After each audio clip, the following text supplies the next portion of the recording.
Corona মোকাবেলা সহ অর্থনৈতিক উদ্যোগে একসাথে কাজ করবে বাংলাদেশ ভারত, 7 সমঝোতা ও চুক্তি সই। 55 বছর পর চিলাহাটি হলদিবাড়ি রেল সংযোগ চালু, 26 মার্চ থেকে চলবে যাত্রীবাহী ট্রেন। বিদেশে 2,500 কোটি টাকা পাচার, হাইকোর্টকে জানালো দুদক, প্রতিবেদনে সন্তুষ্ট নয় আদালত।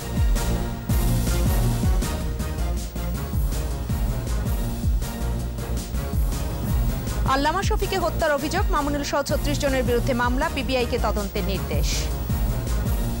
অবকাঠামো, আইসিটি, কৃষিখাতে এগিয়ে বাংলাদেশ, ওয়ার্ল্ড ইকোনমিক ফোরামের রিপোর্ট, উন্নয়নে বাধা, অদক্ষতা ও দুর্নীতি।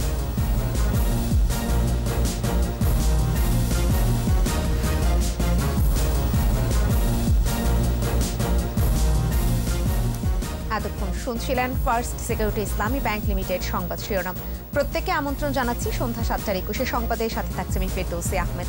দর্শক, 21 টেলিভিশনের সংবাদ একই সাথে সরাসরি দেখতে পাবেন আমাদের ফেসবুক পেজ www.facebook.com/2124 অনলাইনে। সংবাদে এছাড়াও থাকছে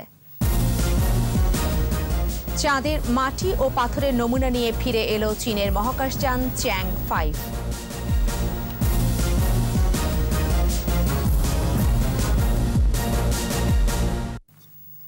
ভারত বাংলাদেশের অকৃত্রিম বন্ধু। সব সংকটে সম্ভাবনায় দুই দেশ পরস্পরের সাথে থেকেছে, ভবিষ্যতেও এই ধারা অব্যাহত থাকবে। বাংলাদেশ ভারত ভার্চুয়াল শীর্ষ বৈঠকে এমন প্রতিশ্রুতি পুনর্ব্যক্ত করলেন প্রধানমন্ত্রী শেখ হাসিনা ও ভারতের প্রধানমন্ত্রী নরেন্দ্র মোদী। দুই দেশের স্থল বাণিজ্যের প্রতিবন্ধকতা দূর হয়েছে বলে বৈঠকে উল্লেখ করেন ভারতের প্রধানমন্ত্রী। আর প্রধানমন্ত্রী শেখ হাসিনা বলেছেন, করোনাসহ অর্থনৈতিক অগ্রযাত্রায় বৈশ্বিক ও আঞ্চলিক উদ্যোগে দুই দেশ একসাথে কাজ করবে। রিপোর্টে বাকিটা জানাচ্ছেন মোহাম্মদ নুরুন নবী। কোভিড-19 সংক্রমণের বাস্তবতায় বাংলাদেশ ভারত শীর্ষ বৈঠক অনুষ্ঠিত হল ভার্চুয়াল প্ল্যাটফর্মে। শুরুতে স্বাগত বক্তব্যে নরেন্দ্র মোদী বাংলাদেশের স্বাধীনতার সুবর্ণ জয়ন্তীতে আমন্ত্রণ জানানোয় প্রধানমন্ত্রী শেখ হাসিনাকে ধন্যবাদ জানান। মুজিব বর্ষ, I convey to you my best wishes on behalf of all Indians. বর্তমান বিশ্ব করোনার মতো একটি কঠিন সংকট মোকাবেলা করছে উল্লেখ করে ভারতের প্রধানমন্ত্রী বলেন, এর মধ্যেও দুই দেশের পারস্পরিক সহযোগিতা অব্যাহত রেখে অনন্য দৃষ্টান্ত স্থাপিত হয়েছে। এ সময় সহযোগিতায় প্রতিবেশী আগে, সবার আগে বাংলাদেশ নীতির কথা আবারও উল্লেখ করেন তিনি।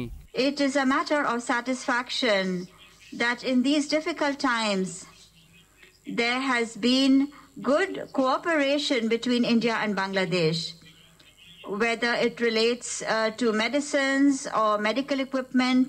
We have had good cooperation between us in the area of vaccines as well. Our partnership has continuously moved forward. প্রধানমন্ত্রী শেখ হাসিনা তার বক্তব্যে বলেন, 16 ডিসেম্বর বিজয় অর্জিত হলেও তিনি অবরুদ্ধ অবস্থা থেকে মুক্ত হয়েছিলেন 17 ডিসেম্বর। মুজিব বর্ষের আয়োজনে বিভিন্ন সময় যুক্ত হওয়ায় মোদীকে ধন্যবাদ জানান শেখ হাসিনা। আমরা বন্দী ছিলাম। ভারতের কর্নেল অশোক তারা, তখন তিনি মেজর ছিলেন, তো কর্নেল অশোক তারা এসে এই 17 ডিসেম্বর সকালে আমাদেরকে পাকিস্তানি হানাদার বাহিনীর সেই সেনাবাহিনীর হাত থেকে মুক্ত করেন। করোনার মতো অদৃশ্য শত্রুর বিরুদ্ধে মোদী সরকারের লড়াইয়ের প্রশংসা করেন বাংলাদেশ সরকার প্রধান। এই সংকট মোকাবেলায় দুই দেশের একসাথে কাজ করার আহ্বান জানান প্রধানমন্ত্রী শেখ হাসিনা। মানবজাতি কিভাবে অজানা শত্রু মোকাবেলা করে তার পরীক্ষার মুখোমুখি। মহামারীর সবচেয়ে বড় বহিঃপ্রকাশ হলো মানুষের সঙ্গে মানুষের যোগাযোগ বিচ্ছিন্ন হয়ে যাওয়া। বাংলাদেশ ও ভারতের অর্থনীতির ক্রমবর্ধমান পারস্পরিক নির্ভরতা আমরা আনন্দের সঙ্গে স্বীকৃতি দেই। বক্তব্যের পর বঙ্গবন্ধু বাপু ডিজিটাল প্রদর্শনীর উদ্বোধন করেন দুই প্রধানমন্ত্রী। দুই দেশের যৌথ আয়োজনে এই প্রদর্শনীতে দুই জাতির পিতার সংগ্রামের দুর্লভ ছবি সহ দুই দেশের ইতিহাস ঐতিহ্যের প্রতিচিত্র স্থান পেয়েছে। এছাড়া অবমুক্ত করা হয় মুজিব বর্ষের স্মারক ডাকটিকিট। আর নীলফামারী, চিলাহাটি ও ভারতের কুচবিহারের হলদিবাড়ি রেলপথও উদ্বোধন করেন দুই প্রধানমন্ত্রী। এর মধ্য দিয়ে 55 বছর পর আবার চালু হলো এই রেলপথ। প্রাথমিকভাবে এই রেলপথ দিয়ে কেবল পণ্যবাহী ট্রেন চলবে। Bangladesh and India. Mohammad Nurun Nabi, 21 television, Dhaka. Bharat ও বাংলাদেশের মধ্যে 7টি সমঝোতা ও চুক্তি সই হয়েছে। এর মধ্য দিয়ে দুই দেশের সম্পর্ক আরও গভীরতর হবে বলে আশাবাদ জানিয়েছেন পররাষ্ট্রমন্ত্রী এ.কে আব্দুল মোমেন। সংবাদ সম্মেলনে মন্ত্রী জানান, তিস্তাসহ অভিন্ন নদীর পানি বন্টন সহ সীমান্ত হত্যা বন্ধে সম্মত হয়েছে ভারত। রোহিঙ্গা সমস্যা সমাধানেও ভারত বাংলাদেশের পাশে থাকবে বলে জানান পররাষ্ট্রমন্ত্রী। মোহাম্মদ নুরুন্নবীর সহায়তায় প্রণব চক্রবর্তীর রিপোর্ট। কৃষি সহযোগিতা, আন্তঃসীমান্ত হাতি সংরক্ষণ, বাণিজ্য মন্ত্রণালয়ের টার্মস অ্যান্ড রেফারেন্স TOR, জ্বালানি মন্ত্রণালয়ের হাইড্রোকার্বন সমঝোতা চুক্তিতে স্বাক্ষর করেছে ভারত। রাষ্ট্রীয় অতিথি ভবন পদ্মায় ভারতের পক্ষে ঢাকায় নিযুক্ত হাইকমিশনার বিক্রম দোরাইস্বামী এবং সংশ্লিষ্ট মন্ত্রণালয়ের কর্মকর্তারা চুক্তিতে স্বাক্ষর করেন। এর বাইরে দিল্লি ন্যাশনাল মিউজিয়ামের সাথে বঙ্গবন্ধু স্মৃতি জাদুঘরের মুক্তিযুদ্ধের স্মারক বিনিময় সহ বেশ কয়েকটি সমঝোতা স্মারকও স্বাক্ষরিত হয়েছে। We had 7 of these MOUs signed. 2 of these are on the subject of developmental cooperation and partnership. বিকেলের সংবাদ সম্মেলনে পররাষ্ট্রমন্ত্রী চুক্তির বিষয়গুলো তুলে ধরেন। বলেন, কোভিড বাস্তবতায় ভার্চুয়াল বৈঠক হলেও দুদেশের মধ্যে সম্পর্ক অনেক উষ্ণ। অমীমাংসিত বিষয়গুলোর সমাধান মিলবে পারস্পরিক সমঝোতায়। আমাদের সব ইস্যুতেই তারা মোটামুটিভাবে অত্যন্ত সহানুভূতিশীল। ভারত বাংলাদেশ উভয় দেশ বিশ্বাস করে যে আমাদের বর্ডারে একটাও লোক, নিরীহ লোক যাতে আপনার এই হত্যার সম্মুখীন না হয়। আবার নতুন করে ভারত সরকার এটা বলেছেন যে they would like to see Teesta সহ অভিন্ন 7 নদীর সীমানা নির্ধারণের বিষয়েও আশ্বাস দিয়েছেন নরেন্দ্র মোদী। রোহিঙ্গা সমস্যার সমাধানে ভারত বাংলাদেশের পাশে থাকবে বলে জানান পররাষ্ট্রমন্ত্রী। রোহিঙ্গার সমস্যা দ্রুত সমাধান চাই এবং এর সমাধান হচ্ছে repatriation to their own land. ভারতের প্রধানমন্ত্রী বলেছেন যে এই ব্যাপারে তারা অবশ্যই আমাদের সাথে কাজ করবেন।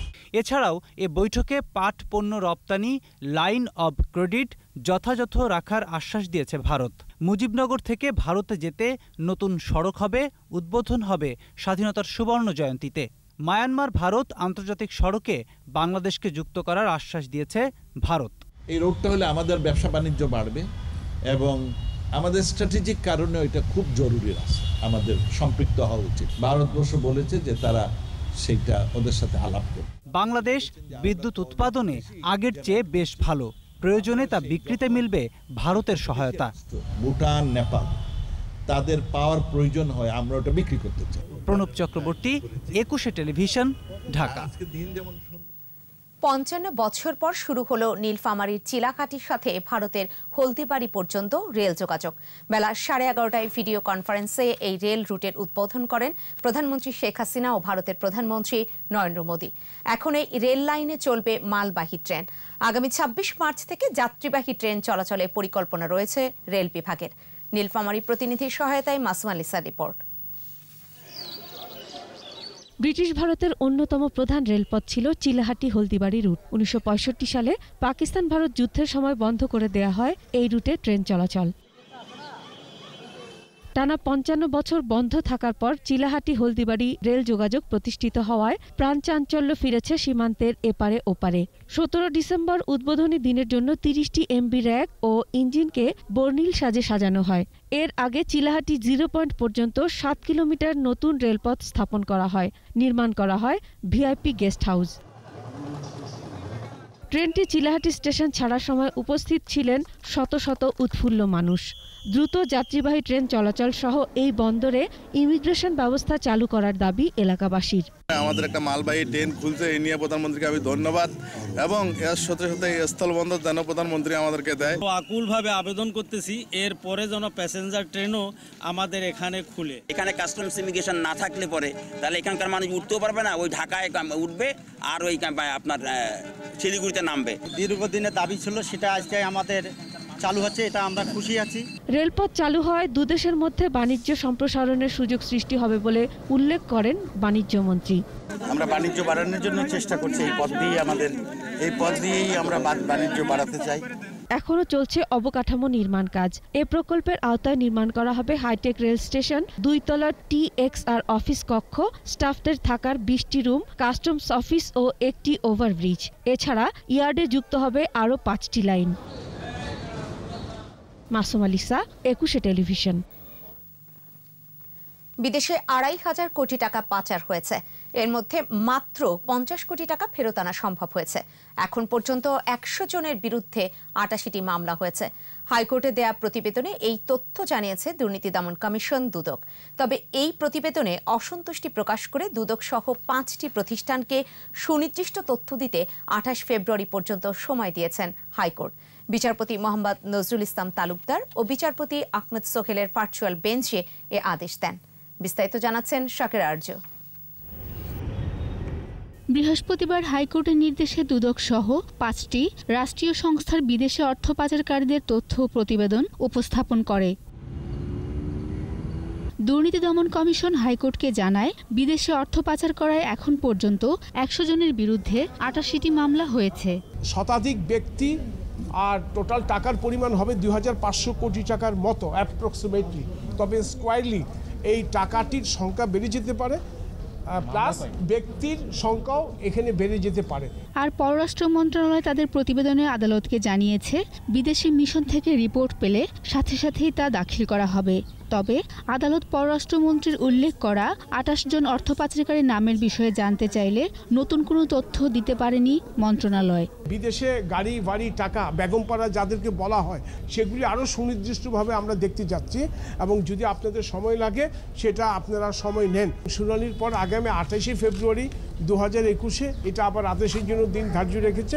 কানাডায় বেগমপাড়ায় অর্থ পাচারের বিষয়ে সে দেশের কাছে তথ্য চাওয়া হয়েছে বলে জানিয়েছে BFIU। ট্রিটি অনুযায়ী ইন্টেলিজেন্স রিপোর্ট কিন্তু একজন আরেকজনকে শেয়ার করতে হলে যেই দেশের রিপোর্ট সেই দেশের পারমিশন লাগে। ক্যাসিনো ব্যবসায়ী ইসমাইল চৌধুরীর সম্রাট এবং এনামুল হক আরমানি 232 কোটি 37,53,691 টাকা সিঙ্গাপুরে পাচার করেছে বলে তথ্য দিয়েছে সিআইডি। কানাডায় অর্থ পাচারের বিষয়ে সেদেশে তথ্য চাওয়া হয়েছে বলেও জানানো হয়। এ সময় সুনির্দিষ্ট তথ্য পেতে আরও সময় প্রয়োজন বলে হাইকোর্টকে জানান অ্যাটর্নি জেনারেল। আমরা অন্য বিদেশি এজেন্সির সাথে যোগাযোগ করছি, আমাদের এমবেসির সাথে যোগাযোগ করছি। ওনারা যদি আমাদের যে ইনফরমেশন যদি আমরা যতটুকু জোগাড় করতে পারি আমরা সব অবশ্যই আদালতে জানাবো। শুনানিতে হাইকোর্ট বলেন, সংস্থাগুলির কাজে অগ্রগতি রয়েছে, তবে অন্যান্য দেশেও অর্থ পাচারকারীদের তথ্য দেওয়ার বিষয়টি ভাবতে বলেন। আদালত বলেন, অর্থ পাচারকারীদের বিচারের আওতায় না আনতে পারলেও নামের তালিকা অন্তত দেখতে চান। গত 22 নভেম্বর স্বতঃপ্রণোদিত আদেশে বিদেশে অর্থ পাচারকারীদের সব ধরনের তথ্য চান হাইকোর্ট। শাকের আরজু, 21 টেলিভিশন, ঢাকা। হেফাজতে ইসলামের আমির আল্লামা শাহ আহমদ শফীকে হত্যার অভিযোগে সংগঠনটির যুগ্ম মহাসচিব মামুনুল হক, নাসির উদ্দিন মুনির, সাংগঠনিক সম্পাদক আজিজুল হক ইসলামাবাদী সহ 36 জনের বিরুদ্ধে মামলা করেছেন প্রয়াত আমিরের শ্যালক মোহাম্মদ মঈনুদ্দিন। বৃহস্পতিবার চট্টগ্রামের আদালতে এই নালিশি মামলা করা হয়। অভিযোগ আমল নিয়ে মামলাটি তদন্তের জন্য পুলিশ ব্যুরো অব ইনভেস্টিগেশনকে আদেশ দিয়েছেন আদালত। চট্টগ্রাম থেকে ইফরাজ নূরের ক্যামেরায় ইকরামুল হকের রিপোর্ট, জানাচ্ছেন সমর ইসলাম। চট্টগ্রামের দারুল উলুম হাটহাজারী মাদ্রাসার শিক্ষক পদ থেকে আহমদ শফির ছেলে মাওলানা আনাস মাদানির অব্যাহতি সহ 6 দফা দাবিতে 16 সেপ্টেম্বর থেকে বিক্ষোভ শুরু করেন ছাত্ররা।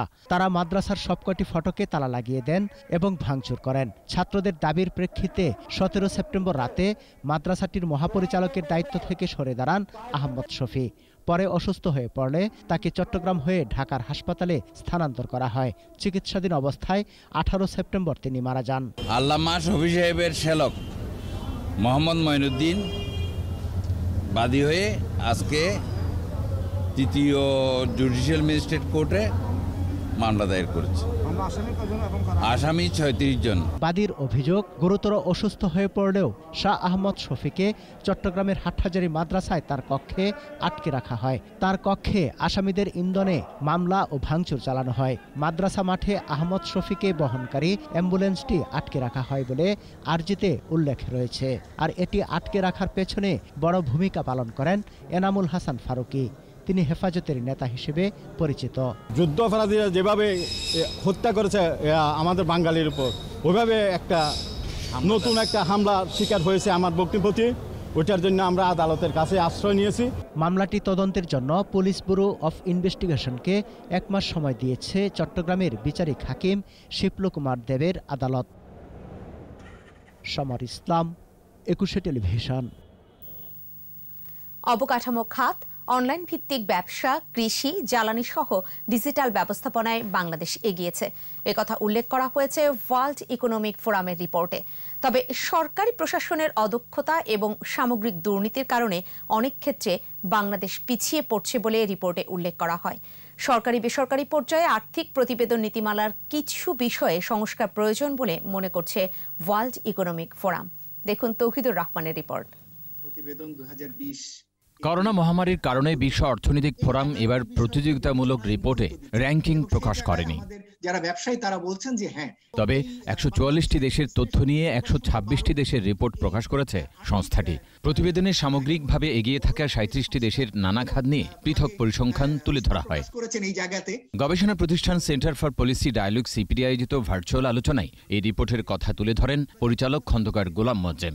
জানান, শিক্ষা, আইসিটি, কৃষি, জ্বালানি খাত সহ বেশ কয়েকটি খাতের অগ্রগতি ইতিবাচক।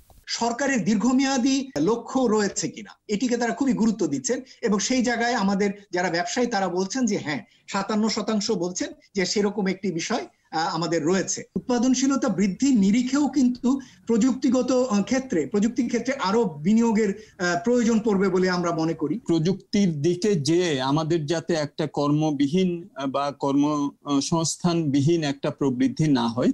অদক্ষতা, দুর্নীতি, জবাবদিহিতার অভাব সহ কয়েকটি কারণে কাঙ্ক্ষিত উন্নয়ন বাধাগ্রস্ত হচ্ছে বলে প্রতিবেদনে উঠে আসে। আগে দুর্নীতি আসতো, অপর্যাপ্ত অবকাঠামো আসতো, কিন্তু এবার কিন্তু আমরা দেখতে পাচ্ছি যে অদক্ষ সরকারি প্রশাসন বা প্রশাসনিক অদক্ষতা এটি কিন্তু ব্যবসায় প্রতিবন্ধকতার শীর্ষে চলে এসছে। রাজস্ব, স্বাস্থ্য, দক্ষ মানব সম্পদ, অর্থনৈতিক ব্যবস্থাপনা, ব্যবসায়ী বৈচিত্র্য সহ আরও কয়েকটি খাতের দুর্বলতা কাটাতে বেশ কিছু সংস্কারের প্রয়োজন বলে মনে করে world economic forum. Liquidity mismatch রয়েছে, এগুলো কিন্তু ইনক্লুসিভিটি, যেটি আমরা যে অন্তর্ভুক্তিমূলক যে আর্থিক কাঠামো চাই সেটি করার ক্ষেত্রে একটি প্রতিবন্ধকতার সৃষ্টি করছে। তৌহিদুর রহমান, 21 টেলিভিশন, ঢাকা। কোভিড-19-এ 24 ঘন্টায় দেশে আরও 36 জনের মৃত্যু হয়েছে। এর মধ্যে 27 জনই পুরুষ। মৃতের সংখ্যা বেড়ে 7,192। স্বাস্থ্য অধিদপ্তরের তথ্য অনুযায়ী 13,191টি নমুনা পরীক্ষায় করোনা শনাক্ত হয়েছে 1,134 জনের। শনাক্তের সংখ্যা বেড়ে 4,96,975। নতুন 2,239 সহ সুস্থ হয়েছে 4,31,590 জন। 24 ঘন্টায় শনাক্তের হার 8.60%। করোনায় মৃত্যু হার 1.45%। সবচেয়ে বেশি মৃত্যু ঢাকা বিভাগে এবং কম মৃত্যুর তালিকায় ময়মনসিংহ বিভাগ।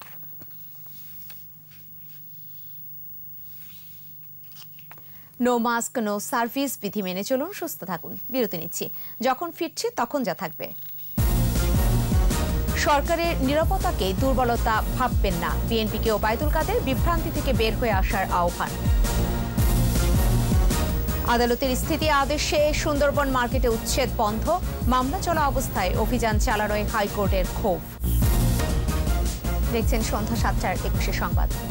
মরিশাসের রাজধানী পোর্ট লুইয়ে জাতির পিতা বঙ্গবন্ধু শেখ মুজিবুর রহমানের নামে একটি সড়কের নামকরণ করা হয়েছে। দেশটির উপপ্রধানমন্ত্রী মোহাম্মদ আনোয়ার হুসনা এবং পোর্ট লুই এর মেয়র মাহফুজ মুসা সড়কটির নাম ফলক উন্মোচন করেন। ভার্চুয়াল অনুষ্ঠানে ভিডিও বার্তা দেন প্রধানমন্ত্রী শেখ হাসিনা। এই নামকরণ দুই দেশের জন্য গর্বের উল্লেখ করে প্রধানমন্ত্রী বলেন, এটি দুই দেশের বন্ধুত্বপূর্ণ সম্পর্কের প্রতীক।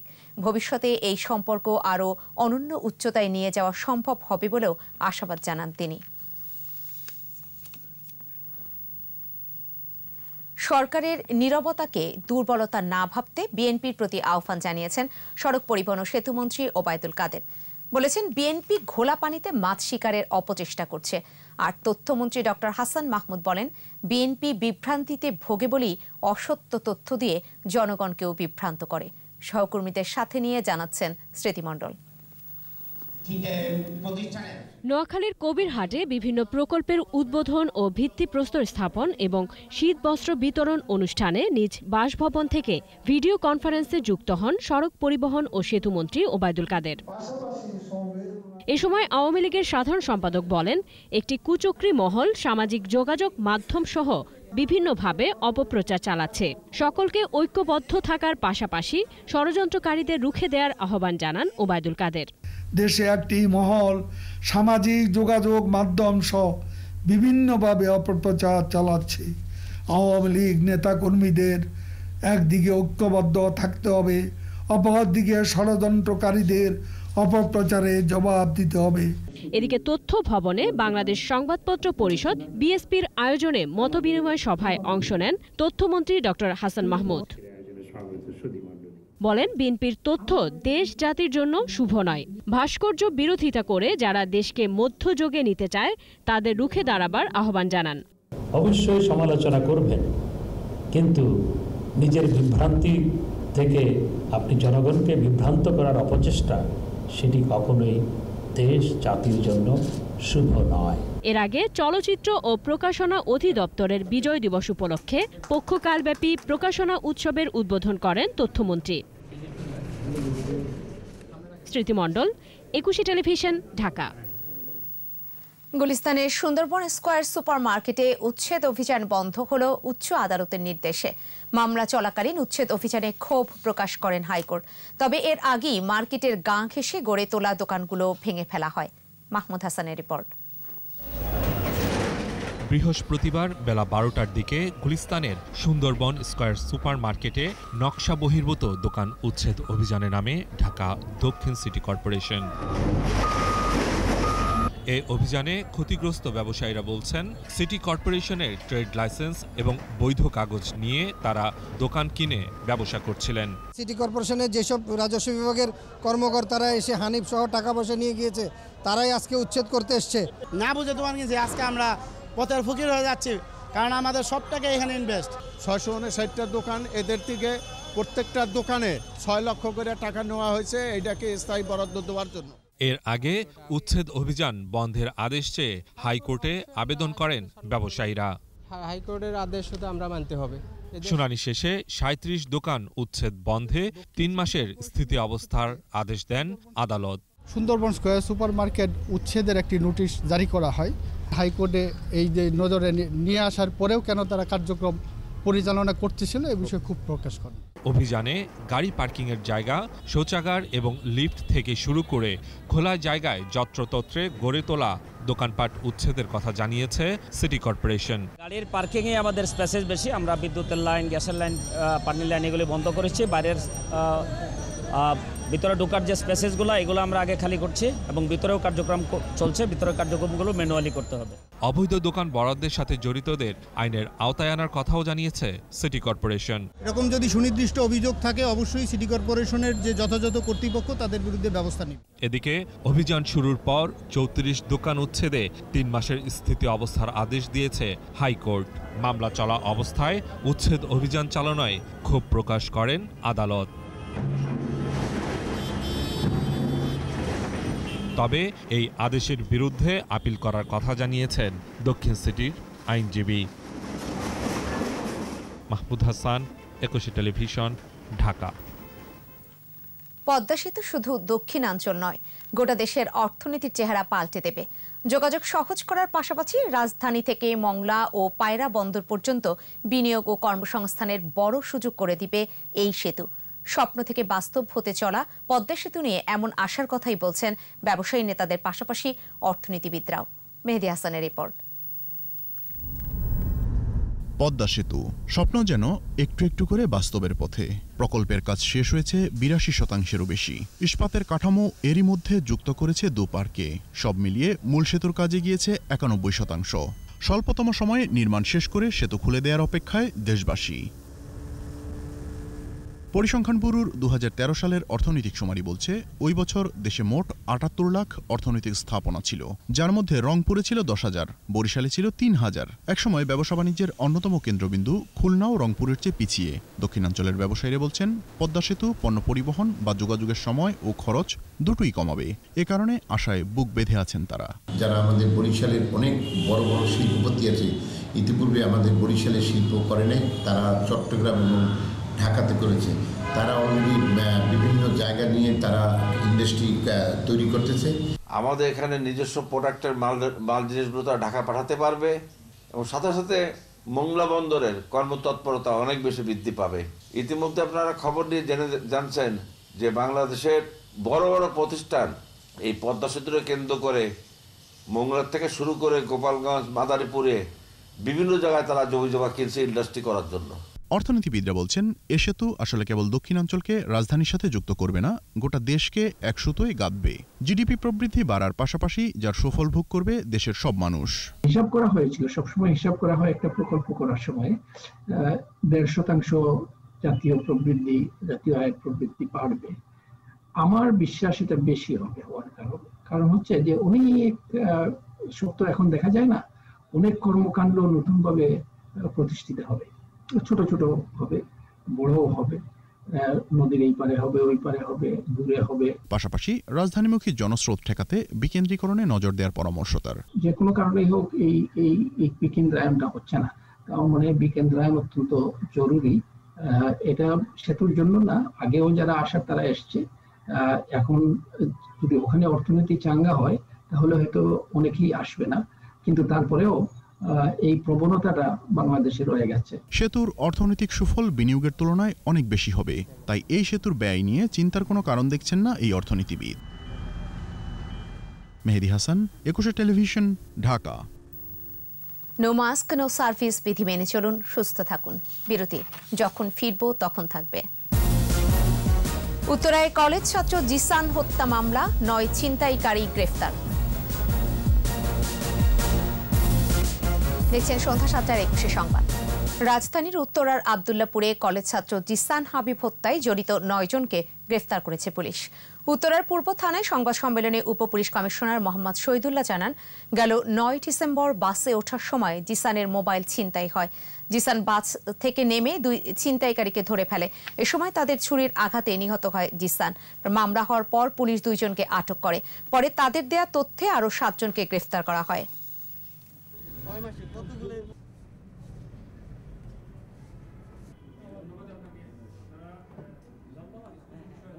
এই ছিনতাইকারীর 9 জন সদস্যের নাম পেয়েছি যারা এই ছিনতাইয়ের সঙ্গে জড়িত ছিল এবং তাদের সবাইকে গ্রেপ্তার করা হয়েছে।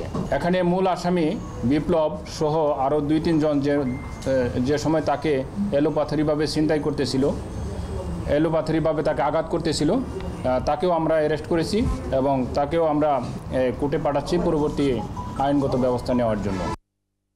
সোশ্যাল ইসলামী ব্যাংক লিমিটেড বাণিজ্য সংবাদ।